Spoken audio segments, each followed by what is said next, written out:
Yeah, he's a bastard. He's a bastard. Mr. Bastard over there on Monroe. So, I was rocking the girls' world.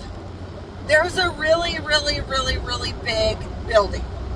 And it's right next to that Mexican place and that hotel. So okay, you exit Monroe right off the 10.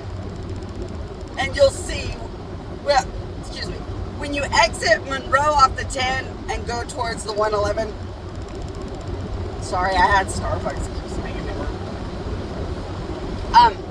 So when you exit on Monroe at the 10, and then when you drive down, you'll see a Mexican food place and a hotel, and then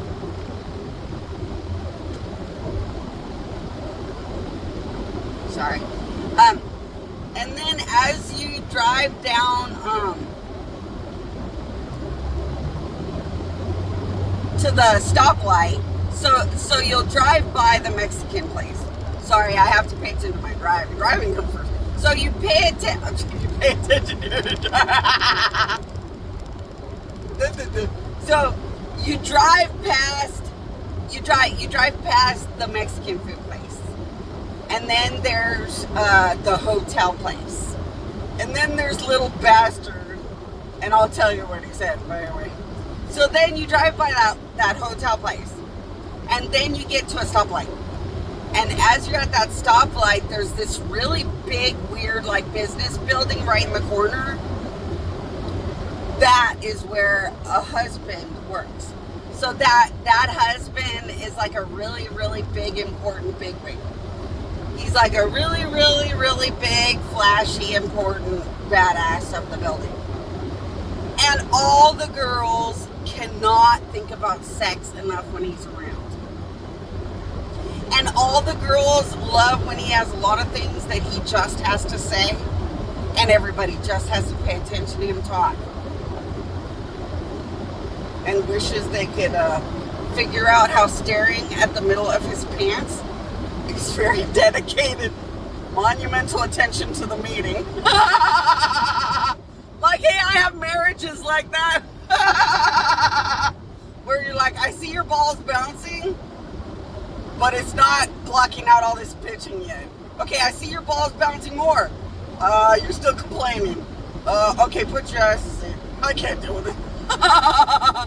Wouldn't that be fun to go to a meeting like that, though? And have a meeting where watching their balls is part of the meeting? But of course, they can't stare at his pants and act like they're paying attention to the meeting, because, like, that just probably won't work out. Plus, he'd probably stop talking and be like, and I have eyeballs right here.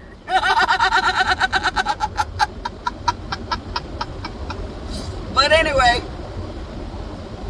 so I drive by, and every now and then I use my powers to do just something fun and silly.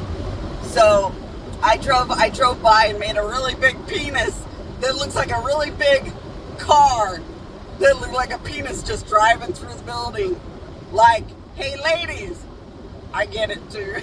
I don't think you could be old or foreign or alien enough not to get it. He really is, like, he's one of the hottest guys you'll probably ever look at. But he's a really good man. He ended up a husband of God's because he's just a really good man. And he's a really, really, really good man.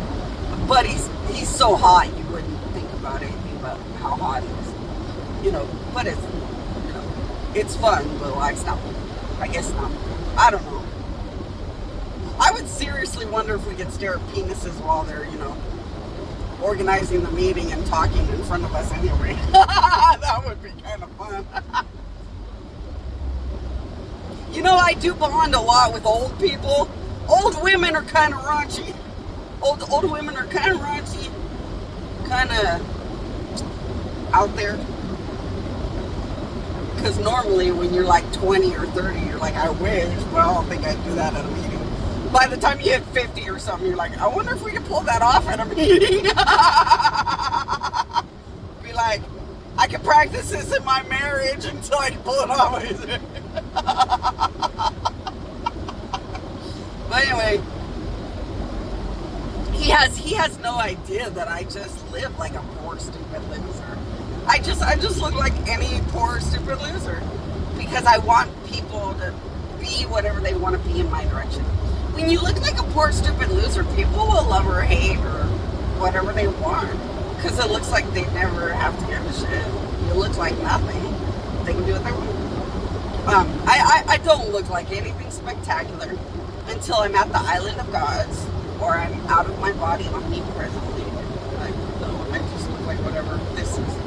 And I tend to just do stupid homeless people shit or stupid loser people shit or stupid poor people shit. I just happen to be a monumental dead god and my powers can do absolutely anything. But it doesn't change the stupid dollar that pays the bills. So like, I get the victory of the United States in Dubai until the fucking ending. I get that part. Many deaths. You know, but Mr. Bastard on Monroe Street, he was like, only you could be poor and be you. You're a bastard.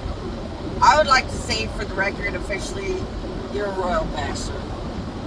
He's just a jerk. Although, it did make me feel kind of complimented. Only God can be totally at the bottom and still be God. That is kind of a cool thought.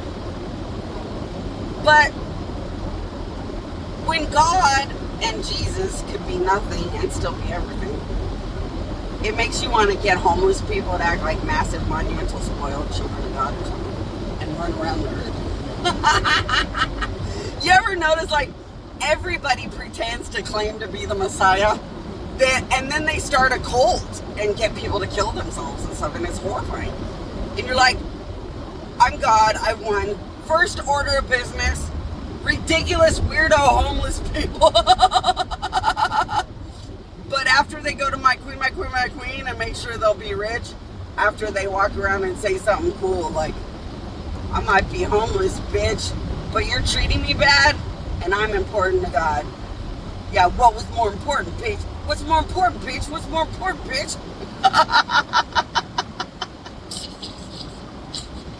I'd do anything to get the power of God. I would do anything to get homeless people to make sure their future's gonna be great in like 3 weeks or something from a bunch of gods and the power of God. And then walk around for 3 weeks and be like, I'm homeless, but if you do anything mean, I didn't even talk. I'm just holding a sign that I'm going through hard times, hard suffering, or would you like $1. If you think one bad thought, I'm a good homeless person, and you're bringing your own self death. And then I'd make them like rich in 3 weeks or something, and have them go back to the same place and be like, ha ha, fuck you all.